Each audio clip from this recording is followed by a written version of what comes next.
The most common times of year for divorce. Welcome to the Morrow Marriage Podcast, guys.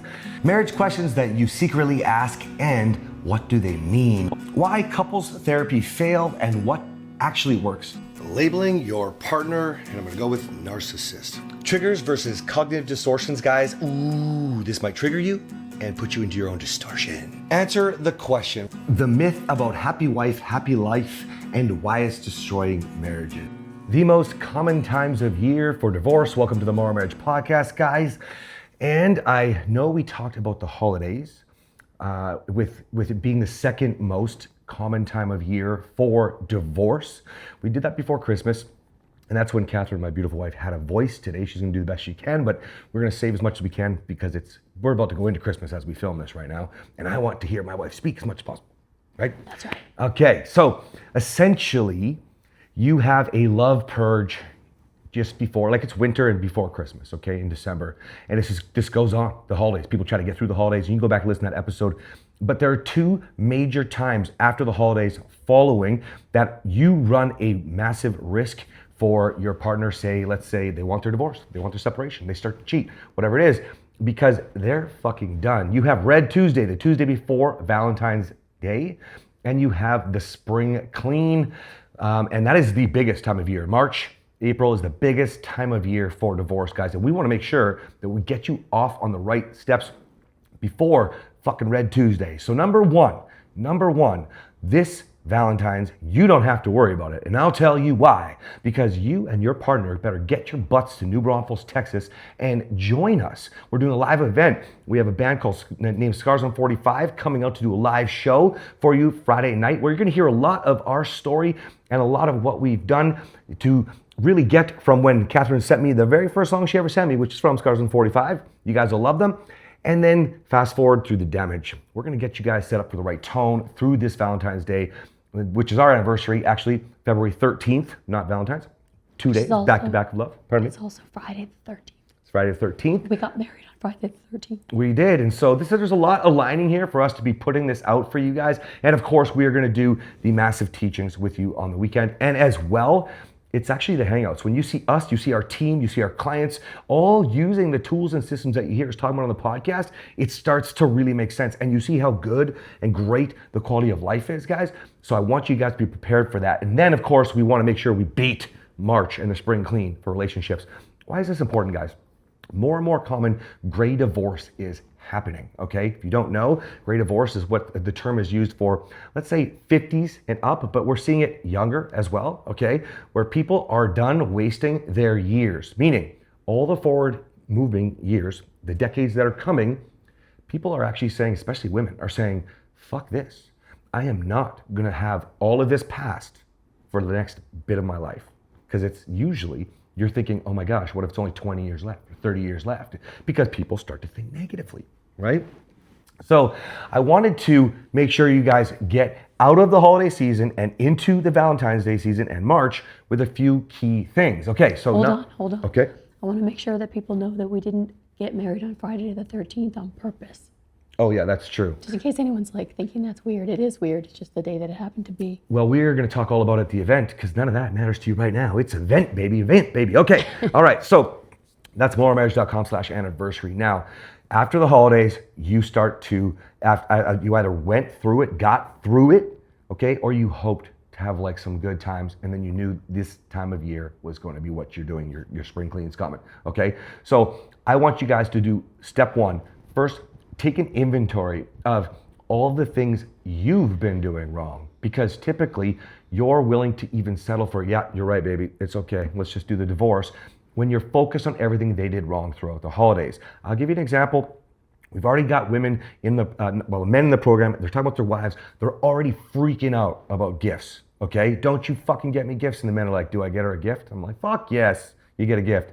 Now, but by the time this happens, you have all these kinds of little things that you quote unquote did wrong. No, I want to know what your behavior was like, not the fucking gift that you did, okay? Not the boundary you crossed for your partner. I want you to take an inventory of everything you did. How many times did you raise your voice? How many times were you short with the kids and the wife or the husband? How many times did you say things you shouldn't have said? How much did you sit on your ass because it was holiday season time and you showed your partner that you weren't actually going to be a partner? okay? We've talked about this stuff a lot, guys. I want you to take a true, honest inventory because that's where you're gonna start. First step of the new year here, you're gonna start by doing the opposite of the bad shit. If you yelled, you're gonna stop yelling. Make a fucking list. Purge the old you, okay? And then start to think about what it is, an inventory of what you know you should be doing. So you don't know if you haven't seen this episode, but I often talk about a man like an angel and a devil on each one of your shoulders. You have an inner dialogue of things. You act like you made that up. Oh, no, I did. That was cute. I often talk about an angel and a devil. Well, yeah, basically it's mine because I talk about it so much. You talk about it all the time. Yeah, That's you have really an cute. you have an inner dialogue that goes on with the things that you want to change and the things that you know you should do differently, okay? I'm just gonna use an easy one. A lot of you don't wanna drink, okay? You know that your emotional roller coaster is much more rampant when you're drinking, and so you get triggered faster, you get more defensive quicker, blah, blah, blah. And you've thought about this. Maybe I shouldn't drink anymore, okay? Using this example, I want you to think about all of the things that you know that you thought about. Maybe it's getting up earlier and getting more done. Maybe it's, not watching Netflix and actually watching, a course on what you need to learn so you can do the next thing. What about the business that you always want to start? You're like, I don't have the skill. I want you to think of all the things that you know you want to do, but you don't do. And that's the next thing you're gonna do. You're gonna start focusing on all of that stuff, okay? Next, what I want you to do is start asking what I really struggle with. And I want you to be fucking real with yourself. What are you actually struggling with? You know it. You can't just be a husband or a wife. You can't just have a job or not have a job. You either, if you work, okay? And what I mean by that is obviously depending on when you parent, etc., okay? And then what's your health like?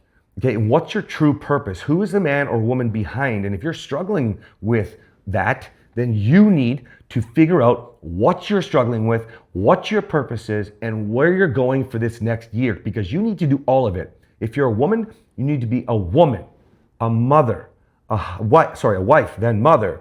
And what else do you do? Who are you? Because that woman is not just a wife and not just a mother. Husbands, same thing. You're not just a husband. You're not just a father. You're not just a provider, if that's what you label yourself with. Who is the man behind it? So what are you struggling with? I want you guys to get fucking serious about your growth this year.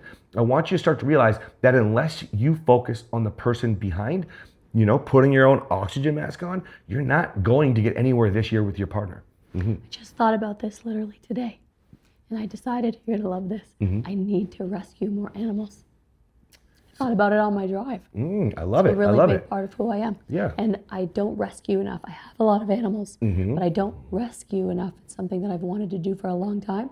And since we've moved, I've done it a lot less. Yeah, that's right. We just got our own property, lots and lots of acres. And so you got the opportunity. That's right. Right? Everybody. I even thought about my barn in my mind. I built it out. You'd be so proud. I didn't draw it yet, but it's in my mind. Well, I'm going to be excited to work on this with you and build that for you. Thank you. We'll probably get someone to build it for us, but I love to design shit. I'll help you do. out. All right, guys, this is really important to understand. You have a purpose beyond your life in home, okay?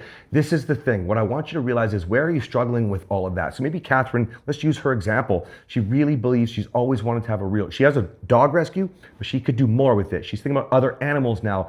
Let's say an animal sanctuary, not just a rescue. There's lots of ways that this could go. And so she needs to fill her cup. Why? Because guys, if you take pride in the person that you are beyond your day-to-day responsibilities, then you start to fill your life full of joy. And that joy transfers over. You start to feel confident and strong and powerful. She rescues, like, let's say, oh my gosh, I almost said an animal a day. Fuck. Oh my gosh, I don't know if I'm ready for that. If I have help, I can rescue an animal every single day. That's right. Here's the thing. Then she doesn't take things so personal from me. She's like, man, he's having a bad day, but like, I'm gonna go rescue an animal. I got an animal. Fucking go feed the baby bottle or something. Like, fuck, she's gonna feel great. Okay. You notice, guys, so he's talking about like purpose and calling. When you find yours and when you are participating in it, usually it's helping someone or something. You're making a difference, and that's why it fills your cup. It's not just because it's something you like to do. I don't like to see animals that are hurting or homeless, but it does fill my cup to help them and to make the world a better place, and to do, education for other people who don't know what to do when they find an animal, a stray dog or an injured bird or something, right? Yeah, that's so exactly right. You'll find that it's helping someone or something else. It's not all about you, but you benefit from helping someone else. Now I just want to break this down why it's so important. If you can imagine, when you come to us, you come into our programs and you are like scared out of your mind. Marriage is not usually doing so well, okay? And so essentially what happens is you make this your primary focus, okay? This is when you realize down the road, if you're a provider, for example, holy shit, I've been living in a fog. I mean, I could, if I'm doing, let's just say you're doing 6 figures a year, and now all of a sudden you could be doing 250 because you're not in a fog anymore, okay? But this is the problem. You guys need to learn how to do it all, or else an area or 2 or 3 always suffer. Bringing joy to your life is a massive part of that. But here's the kicker, okay? I will say on the calls to my guys at least 3 times a week, okay? And I will be like, hey, the reason why your marriage is sucking is because you're so fucking selfish. And they'll say, what do you mean? And I'll say, because you think you're doing everything you're supposed to be doing when you're, working, you're taking care of the home, taking care of the family, and loving your wife, okay? But you're being selfish because it's inherently still all about you. You don't know how to give. We talked about leadership recently on an episode. You have to learn how to give. It not only fills your cup, but it shows character beyond what you've done and everybody else does. Everybody fucking is so selfish. And this is why your marriage always goes back to what they are doing wrong and what you're doing right. And if you get this, if you truly get this, then you don't have to call a divorce lawyer, okay? So I want to recap and then I want to get you out of here, all right? So 1, take an inventory of everything that you know you did wrong, okay? I'm not talking about like, I didn't know yet, Cass, just like you didn't know when you couldn't, that you shouldn't yell every day. Okay, we know enough. You've been listening to the fucking podcast, okay? What did you do wrong over the holiday season, okay? 2, what is everything that you've been debating with yourself that you know you should do, but you do not do? Okay? And then 3, I want you to start figuring out what your purpose is and how you can do that. If you don't know how, is you can get on our app, go.morrowmarriage.com, and we do something called Inspiration every single week, at least at the time of recording this, where you can go through and learn how I teach people how to do purpose. If you're in our programs, we have different ways and different other men who have found purpose who definitely show you their systems as well. And anyways, my point is, we can get you moving, but you've got to want to. Stop being so fucking selfish and start focusing on the whole person you are. That's the only way to get the whole life. Think about how logical that is. I want the whole life. I don't want parts of it. So I must do work on all of it every day, something that moves each of your areas of your life forward. If you want an extraordinary fucking life and marriage, guys, then you're gonna have to be an extraordinary fucking person and do more. Okay, guys, we'll see you next time.